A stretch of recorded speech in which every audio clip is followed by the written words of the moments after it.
Hello, Namaskar. I am Dr. Aditya Kumar Sharma, Senior Consultant Urology and Kidney Transplant from Apollo Medics Hospital, Lucknow.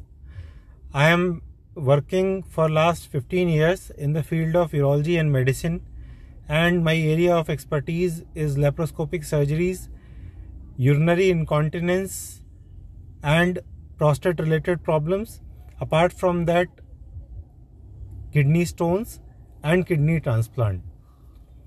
See, today's topic of discussion is overactive bladder, और in short हम कह सकते हैं general भाषा में जो कि symptom जिस फॉर्म में ये प्रॉब्लम प्रेजेंट करती है वो होता है यूरिनरी इनकॉन्टिनेंस। देखिए, जो यूरिनरी इनकॉन्टिनेंस होता है, यूरिनरी इनकॉन्टिनेंस जो रहता है वो किसी भी एज में प्रेजेंट कर सकता है, लेकिन ये जो जनरली देखा जाता है ये मिडिल एज तथा एल्डरली लोगों में ज़्यादा देखा जाता है। यूरिनरी इनकॉन्टिनेंस जैसा कि शब्द अपने आप में इसका मतलब है, यूरिनरी इनकॉन्टिनेंस का मतलब है यूरिन का लीकेज हो जाना जिस पे आपका कंट्रोल ना रहे। तो अगर ऐसी स्थिति होती है दिन में या रात में तो इसको हम यूरिनरी इनकॉन्टिनेंस या यूरिनरी लीकेज कहते हैं। यूरिनरी इनकॉन्टिनेंस का ट्रीटमेंट इसके कारणों पर निर्भर करता है। कारणों में प्राइमरली जो पहले हमको समझना पड़ेगा कितने टाइप का इनकॉन्टिनेंस हो सकता है। एक जो इनकॉन्टिनेंस है होता है अर्ज इनकॉन्टिनेंस। इसका मतलब है जब यूरिन की अर्ज लगती है, when patient wants to pass urine then he or she can not postpone the urge of urination. He or she feels कि अगर हम अभी यूरिन पास नहीं करेंगे तो हमारा यूरिन छूट जाएगा या यूरिन लीकेज हो जाएगा, उस और तुरंत ही वॉशरूम जाने की अर्ज होती है। इसको हम अर्ज यूरिनरी इनकॉन्टिनेंस कहते हैं। इसके साथ में अगर यूरिन एक्चुअली छूट जाता है तो that is called urgency incontinence. Second जो इनकॉन्टिनेंस होता है उसे कहते हैं stress urinary incontinence. Stress urinary incontinence का मतलब है जब कभी पेट पे प्रेशर पड़ता है, खांसी आए जोर से या छींक आ जाए या कोई थोड़ा वजन उठाने में अगर यूरिन लीकेज हो रहा है तो इसको स्ट्रेस यूरिनरी इनकॉन्टिनेंस कहते हैं। इस स्थिति में यूरिन पे कंट्रोल नहीं रहता है और व्यक्ति कोई भी स्टर्नस एक्टिविटी करने से घबराता है क्योंकि यूरिन का कंट्रोल छूट सकता है उस स्थिति में। कुछ मरीजों में ये दोनों स्थितियां, अर्ज इनकॉन्टिनेंस तथा स्ट्रेस यूरिनरी इनकॉन्टिनेंस, दोनों एक साथ में उपस्थित हो सकती हैं। इसको हम मिक्स्ड यूरिनरी इनकॉन्टिनेंस कहते हैं, जिसमें अर्ज तथा स्ट्रेस दोनों के कंपोनेंट साथ में हो सकते हैं। एक और टाइप का इनकॉन्टिनेंस होता है जिसको ओवरफ्लो इनकॉन्टिनेंस कहते हैं, जो कि उन लोगों में होता है जिनमें यूरिन का ब्लैडर बहुत ज़्यादा यूरिन रिटेन कर रहा है या ब्लैडर आउटलेट ऑब्स्ट्रक्शन है। उसके बाद यूरिन ओवरफ्लो होने लगती है जब ब्लैडर बहुत ज़्यादा फुल हो जाता है उसके बाद में। हमारा आज का जो डिस्कशन का टॉपिक है, जो फोकस है, वो है प्राइमरली अर्ज यूरिनरी इनकॉन्टिनेंस तथा स्ट्रेस यूरिनरी इनकॉन्टिनेंस। पहले मैं अर्ज यूरिनरी इनकॉन्टिनेंस के बारे में बात करूंगा। देखिए, सिम्टम्स मैंने जैसे कि बताया कि यूरिन की इच्छा होती है और उस इच्छा को डिले नहीं कर पाते हैं, तो इस स्थिति को अर्ज या अर्जेंसी कहते हैं। अब क्योंकि अर्जेंसी होती है, इसका बहुत ही ज़्यादा सामाजिक प्रभाव पड़ता है व्यक्ति के जीवन पे, क्योंकि ज़्यादातर ये स्थिति महिलाओं में देखी गई है या यंग एडल्ट्स में देखी गई है। और जब ये सिचुएशन होती है तो व्यक्ति की सोशल लाइफ काफ़ी हद तक प्रभावित हो जाती है और व्यक्ति कहीं पे भी सोशली मिंगल करने या जाने से घबराता है। तो ये अपने आप में एक बड़ी समस्या है, और अगर इसके साथ यूरिन छूट जाता है, यूरिनरी इनकॉन्टिनेंस हो जाता है, तो वो काफ़ी हद तक व्यक्ति की पर्सनैलिटी और सोशल लाइफ को प्रभावित करता है। अब हम बात करते हैं कि इन डिफरेंट टाइप के इनकॉन्टिनेंस किन लोगों को हो सकते हैं, क्या एज ग्रुप है तथा क्या कोई रिस्क फैक्टर्स हैं इसके होने के। देखिए, जो रिस्क फैक्टर्स से पहले हम समझें कि जो अर्जेंसी इनकॉन्टिनेंस है ये मिडिल एज तथा एल्डरली दोनों में ही पाया जाता है। स्ट्रेस इनकॉन्टिनेंस स्पेशली महिलाओं में पाया जाता है, यंग एंड मिडिल एज में, लेकिन ओल्ड एज में भी मसल्स की वीकनेस की वजह से ये हो सकता है। रिस्क फैक्टर्स में बात करें एज के अलावा जो दूसरा फैक्टर है वो है obesity, lack of physical activity. अगर व्यक्ति बहुत ज़्यादा फिजिकली एक्टिव नहीं है और ओवरवेट है तो एब्डोमेन का प्रेशर भी अल्टीमेटली ब्लैडर और उसके नीचे जो कंट्रोल मैकेनिज्म है, मांसपेशियां हैं, उनके ऊपर पड़ता है, जिसके कारण से ये यूरिन की प्रॉब्लम्स आ सकती हैं। पुरुषों में स्ट्रेस इनकॉन्टिनेंस एवं अर्जेंसी स्ट्रेस इनकॉन्टिनेंस उतना कॉमन नहीं है, लेकिन urgency incontinence generally young age में एंजाइटी रिलेटेड डिसऑर्डर्स के साथ में काफ़ी हद तक देखा जाता है। 50 वर्ष की उम्र के बाद प्रोस्टेट की समस्या जिन लोगों को होती है, उसमें प्रोस्टेट की वजह से भी ये स्थिति में स्ट्रेस यूरिनरी इनकॉन्टिनेंस हो सकता है। अब हम बात करते हैं कि इन इनकॉन्टिनेंस के लिए क्या इवैल्यूएशन करना है, किसको दिखाना है, क्या टेस्ट होने हैं, और फिर हम इलाज पे आएंगे। देखिए, जो पहले आपको समझना चाहिए कि यूरिन से संबंधित प्रॉब्लम्स के लिए उनको नज़रअंदाज ना करें, क्योंकि अपने आप में ये इसको नज़रअंदाज करने से प्रॉब्लम सॉर्ट नहीं होती है।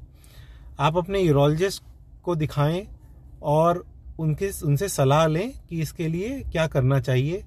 हमारे घरों में ज़्यादातर, क्योंकि जैसे मैंने बताया, ये प्रॉब्लम ज़्यादातर महिलाओं में देखी जाती है और वो बहुत शाई होते हैं इस प्रॉब्लम के बारे में। फैमिली में डिस्कशंस अगर नहीं हो रहे हैं तो हमें इनकरेज करना चाहिए कि ये इस प्रकार के डिस्कशंस होने चाहिए, ताकि इस प्रॉब्लम के लिए वो खुल के बात कर सकें।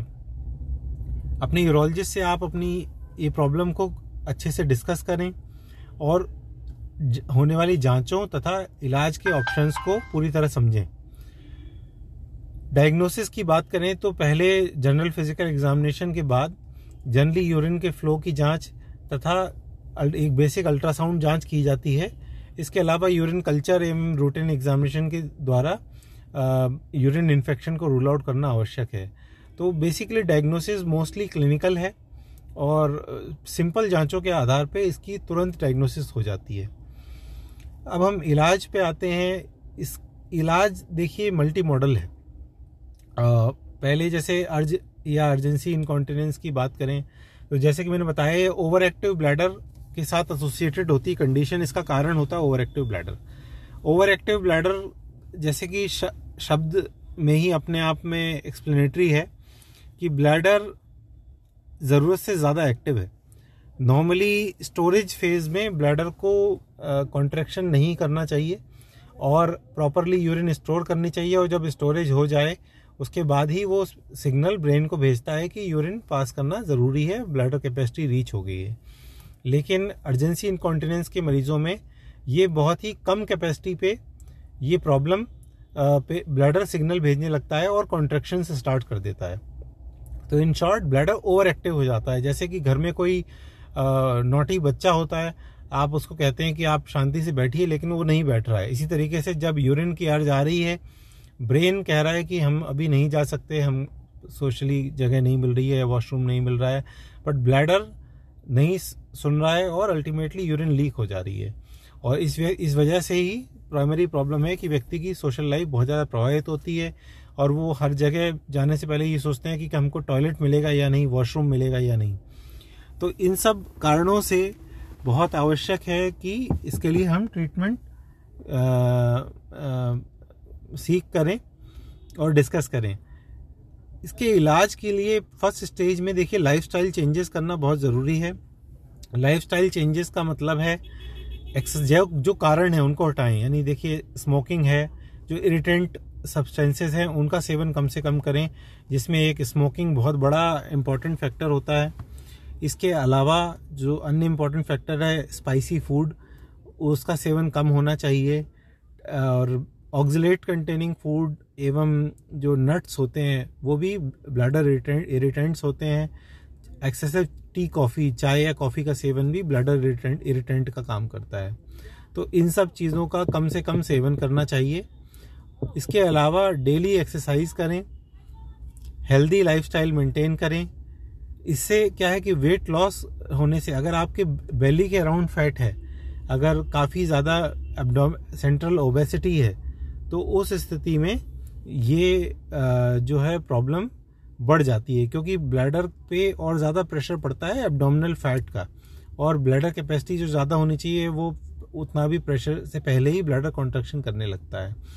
तो ये सब स्थितियाँ क्योंकि एसोसिएशन मिले हैं, तो इन पे अगर लाइफस्टाइल चेंजेस करेंगे तो बेहतर रहेगा। इसके अलावा माइंड, बॉडी के बाद सेकंड कंट्रोल माइंड का चाहिए, क्योंकि ओवर एक्टिव ब्लैडर बहुत हद तक एंजाइटी या एंग्शियस पर्सनैलिटीज़ के साथ देखा जाता है। तो इसलिए बहुत ज़रूरी है कि व्यक्ति एक हेल्दी लाइफस्टाइल रखें, अपने माइंड का कंपोजर ठीक रखें, एंजाइटी वाली स्थितियों से बचें, मेडिटेशन करें, योगा करें। ये सब चीज़ें बहुत हेल्प करती हैं एंजाइटी डिसऑर्डर्स को ट्रीट करने में और कम करने में। इसके बाद नेक्स्ट हम बात करते हैं कि मेडिकल ट्रीटमेंट क्या होता है इसका। मेडिकल ट्रीटमेंट में फर्स्ट स्टेज में जो सिंपल मेडिकेशंस दी जाती हैं, जिनका वैरायटी ऑफ मेडिकेशंस हैं लेकिन उनके अपने इफ़ेक्ट और साइड इफ़ेक्ट्स हैं, तो बहुत आवश्यक है कि ये प्रॉपर गाइडेंस में ली जाएं, क्योंकि अगर विदाउट प्रॉपर मेडिकल गाइडेंस ये मेडिकेशन ली जाती हैं तो उसकी वजह से कॉग्निटिव डिसऑर्डर्स हो सकते हैं, मेंटल क्लाउडिंग हो सकती है तथा अन्य साइड इफ़ेक्ट्स भी हो सकते हैं। तो इसलिए बहुत आवश्यक है कि ये प्रॉपर थॉरो डिस्कशन के बाद ही इन मेडिकेशंस को कंज्यूम किया जाए, और इनमें टाइम टू टाइम उनकी डोजेस को ट्वीक करने या चेंज करने की ज़रूरत होती है। तो क्योंकि ये प्रॉब्लम जनरली काफ़ी समय तक ट्रीटमेंट की रिक्वायरमेंट रहती है, सो थोड़ा पेशेंस के साथ अगर इसको फॉलो करेंगे तो इसके लिए क्योर करना संभव है। जिन केसेस में ओवर एक्टिव ब्लैडर है और अर्जेंसी इनकॉन्टिनेंस है, लेकिन ये बहुत ज़्यादा ही लाइफस्टाइल को प्रभावित कर रहा है, एवं जो व्यक्ति है वो अपने सोशल लाइफ नहीं मेंटेन कर पा रहा है despite all the medications which have been tried, उसमें कुछ एंडोस्कोपिक प्रोसीजर्स होते हैं जिसमें ब्लैडर में बोटॉक्स थेरेपी होती है, जिसको करने से ब्लैडर की ओवर एक्टिविटी काफ़ी हद तक कम हो जाती है और काफ़ी अच्छे रिजल्ट्स देखने में मिलते हैं।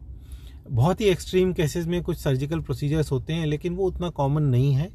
99% केसेस में मेडिकल थेरेपी एवं लाइफस्टाइल मॉडिफिकेशन से इसको क्योर किया जा सकता है। दूसरा इनकॉन्टिनेंस, जैसे मैंने बताया, स्ट्रेस इनकॉन्टिनेंस जो महिलाओं में ज़्यादा देखा जाता है, उसमें कुछ टेप प्रोसीजर्स होते हैं, वजाइनल टेप प्रोसीजर्स होते हैं, जो कि पेल्विक फ्लोर की मांसपेशियों को स्ट्रेंथन करने में हेल्प करते हैं, और जिसके बाद ये स्ट्रेस इनकॉन्टिनेंस से ट्रीट किया जा सकता है। और जिन लोगों में मिक्स्ड इनकॉन्टिनेंस है उसमें भी मेडिकेशन प्लस टेप प्रोसीजर्स से उसको क्योर किया जा सकता है। और अब हम बात करते हैं ओवरऑल प्रिवेंशन क्या है यूरिनरी इनकॉन्टिनेंस से बचने का। देखिए, prevention is always better than cure. सबसे पहले जैसे मैंने बताया, जो कारण है, स्मोकिंग से बचें, हेल्दी लाइफस्टाइल रखें, सिगरेट, शराब, बीड़ी, गुटखा, तंबाकू, इस सब का बिल्कुल सेवन ना करें। कार्बोनेटेड ड्रिंक्स अगेन अच्छे नहीं हैं शरीर के लिए, उनका सेवन कम से कम करें या ना करें। चाय कॉफ़ी का सेवन लिमिटेड रखें, 1 या 2 दिन में सफिशेंट है, लेकिन अगर किसी को ओवर एक्टिव ब्लैडर है तो उसको इसके सेवन से बचना चाहिए। चॉकलेट्स, एक्सेसिव ड्राई फ्रूट्स का कंजम्पशन और स्पाइसी फूड, ये सब एसोसिएटेड हैं, तो इन सब से बचें। इसके अलावा मेडिटेशन करें, योगा करें, एक्सरसाइज करें, हेल्दी वेट मेंटेन करें। ये हमारे प्रिवेंशन के तरीके हैं जिनसे हम इस प्रॉब्लम को क्योर कर सकते हैं। और हम आपके यहाँ पे अपोलो हॉस्पिटल में हमारे पास पूरी सुविधाएं हैं इसकी डायग्नोसिस के लिए, ट्रीटमेंट के लिए। आप हमारे पास दिखाने आ सकते हैं। अगर जो पेशेंट हैं जो कि अभी कोविड की सिचुएशन की वजह से नहीं मूव कर पा रहे हैं, घर से बाहर नहीं निकल रहे हैं, उनको मैं सलाह दूंगा कि वो ऑनलाइन कंसल्टेशन कर सकते हैं। मेरा ऑनलाइन कंसल्टेशन के लिए नंबर है 8130014199। इस नंबर पे व्हाट्सएप मैसेज करके ऑनलाइन कंसल्टेशन कर सकते हैं। आप अगर दूर हैं, आपके जो यूरोलॉजिस्ट हैं उन तक जाएं, ज़रूर अपनी प्रॉब्लम को डिस्कस करें, क्योंकि ये पूर्णतः क्योरेबल है। और ये इट इज़ सरप्राइजिंग कि आज के 2020 में भी 50 से 60% लोग आजीवन इस प्रॉब्लम को केवल झेलते रहते हैं और कभी उसका इलाज नहीं करा पाते या उनको सही सलाह नहीं मिल पाती। तो हमारी आज की इस टॉक का पर्पज़ यही है कि ओवर एक्टिव ब्लैडर या यूरिनरी इनकॉन्टिनेंस के बारे में लोगों को अवेयरनेस करना, लोग पहले परिवार में खुल के बात करें, अपने फिजिशियन से, जनरल फिजिशियन से बात करें, अपने यूरोलॉजिस्ट से बात करें। जब आप डिस्कस करेंगे तब आप उसके सॉल्यूशंस तक पहुंच पाएंगे। इसके साथ में मेरी बहुत बहुत शुभकामनाएं हैं सबको हेल्दी लाइफ के लिए, और सभी निरोगी रहें, और सबको very happy Christmas and happy new year. All the best. Thank you so much.